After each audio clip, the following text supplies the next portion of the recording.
আসসালামু আলাইকুম। আমি এখন আবার চলে আসছি আপনাদেরকে একটু সামান্য মুরগি ফ্রাই করে দেখাবো। কারণ হঠাৎ করে আমার ছোট বাচ্চারা ছিল, ওরা জেদ করতে লাগলো মুরগি ভাজা খাবে, তাই এখন আমি আবার চলে আসছি আর আপনাকে শর্টকাটে দেখায় দিব আর কি। তাই এখন আমরা এখানে কি মশলা মিক্স করেছি আপনাদেরকে বলে দিব। আর এখন আমি চুলায় একটু তেল দিয়ে ফ্রাইয়ের জন্য রেডি হচ্ছি।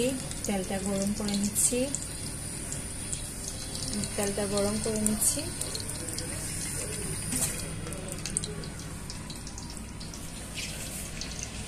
এখানে আমি পরিমাণ মতো হলুদ, মরিচ আপনারা দেখতে পাচ্ছেন।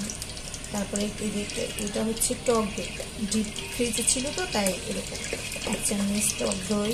তারপরে সামান্য একটু এই মরিচের গুঁড়া পরিমাণ মতোই। তারপরে আদা রসুন, গরম মশলা আর একটু চাট মশলা আর টক দই নিয়ে আমি মেখে নিয়েছি। এখন আমি এটার মধ্যে অ্যাড করব সামান্য পরিমাণ, আমরা এখানে একটু কাশ্মীরি লাল মরিচ দিয়েছি একটু লাল রং হওয়ার জন্য। তারপরে একটু টমেটো কেচাপ,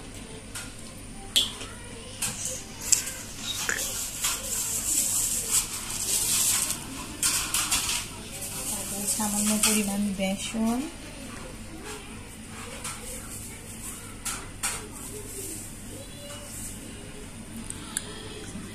পরিমাণ মতো যার যার মুরগির পরিমাণ বুঝে আপনার। তারপরে একটু সরিষার তেল দিয়ে নিচ্ছি।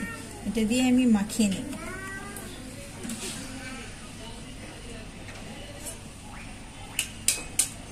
তারপরে দিয়ে দিব একটা ডিম।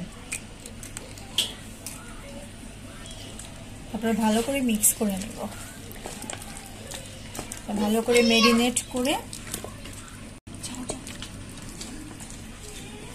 ভালো করে আমরা ম্যারিনেট করে নিয়েছি। তারপরে আপনারা দেখছেন একদিকে তেলটাও গরম হয়ে যাচ্ছে।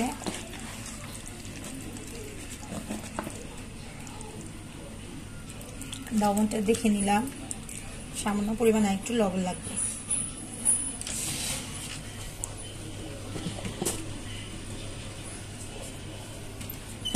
একটু লবণটা দিয়ে দিলাম।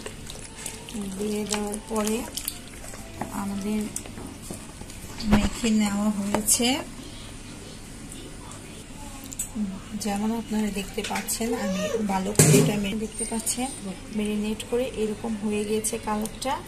আমি আর মুরগিগুলোরে কাটার সময় এরকম করে একটু ছুরি দিয়ে একটু কেঁচা দাগ দিয়ে নিয়েছি, যাতে ভিতরে মশলাগুলো যাওয়ার জন্য। 2-1টা করে দাগ দিলে হবে। এখন আমরা চলে যাচ্ছি এটা ভাজার পালা। আসে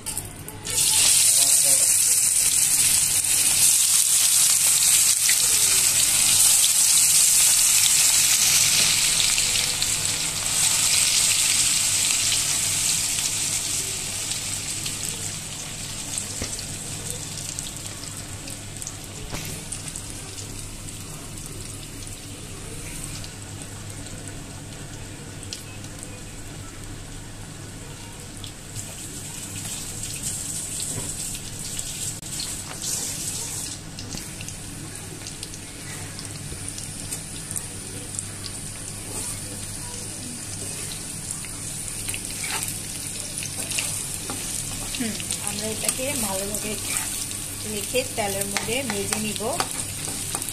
প্রথমে এটা একটু লাল হওয়ার জন্য ছেড়ে দিই। দেখেন আমরা এখন আবার কিছুক্ষণ পরে আবার একটু নাড়াচাড়া দিয়ে ঢেকে নিচ্ছি।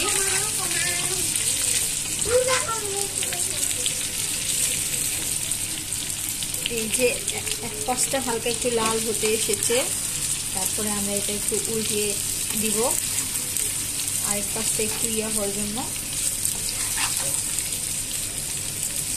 এখন আমি সবগুলো উল্টিয়ে নিলাম। হালকা পুরাটা ভাজা হবে, হালকা লাল হয়েছে। এখন আমি ভালো করে ভেজে নেওয়ার জন্য অপেক্ষা করছি। আবার একটু নাড়াচাড়া দিচ্ছি। বেশি করে লাল করার জন্য, কিন্তু আমাদের এখনো বাকি আছে লাল হওয়াটা, পুরোটা হয়নি। আর চিকেনটাও তেমন একটা সিদ্ধ হয়নি, আরও বাকি আছে। এখন আমরা ভালো করে এটা ভাজবো যাতে কাঁচা না থাকে।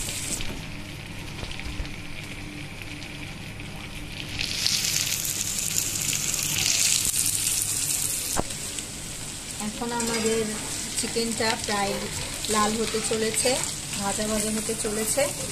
এখনো হয়নি, আরও বাকি আছে, কিন্তু প্রায় দিকে হয়ে গিয়েছে। এখন আর কিছুক্ষণ ভাজা নেওয়ার পরে আমরা এটাকে সার্ভ করে নেব। তাহলে আপনারা দেখতে পাচ্ছেন প্রায় কিছুক্ষণ পরে আমাদের চিকেনটা অলমোস্ট ডান। এখন আমরা এটাকে সার্ভ করে নিব।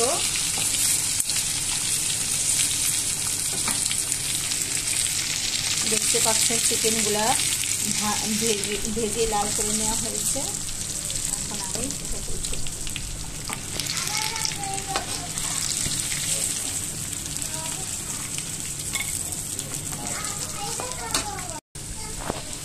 এই যে আমাদের ফাইনালি চিকেনের লুকটা, এই যে ভাজা চিকেনটা অল্প পরিমাণ আমরা শর্টকাটে ভেজে নিয়েছি।